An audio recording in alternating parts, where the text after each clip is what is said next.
Admission life কিংবা HSC লাইফের ক্ষেত্রে তোমার সবথেকে বড় একটা ঝামেলাপূর্ণ একটা সিচুয়েশন হবে তখন, যখন তোমার মনে হবে সামনে তোমার পড়া আছে কিন্তু পড়তে ইচ্ছা করতেছে না। এরকম সিচুয়েশনে এখানে ম্যাক্সিমাম স্টুডেন্টই আছো যারা অ্যাডমিশন প্রার্থী, সামনে অথবা ইন্টারমিডিয়েট সেকেন্ড ইয়ারে আছো, সামনে তোমার টেস্ট পরীক্ষা শেষ হয়ে গেছে কিন্তু তুমি জানো যে তোমার কি করা লাগবে, কি পড়া লাগবে, বা তোমার কোচিংয়ে অ্যাডমিশন কোচিংয়ে তুমি ভর্তি আছো সেকেন্ড ইয়ার হিসেবে, তুমি জানোই কি করা লাগবে কিন্তু তুমি পারতেছো না।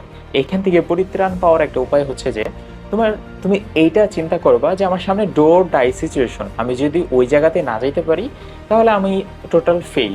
তুমি যদি এটা মনে রাখো বা এটা যদি তোমার মাথায় সবসময় ঘুরে, তাহলে তোমার পড়ায় মগ্ন থাকবা বা পড়াতে তুমি ফোকাস থাকবা।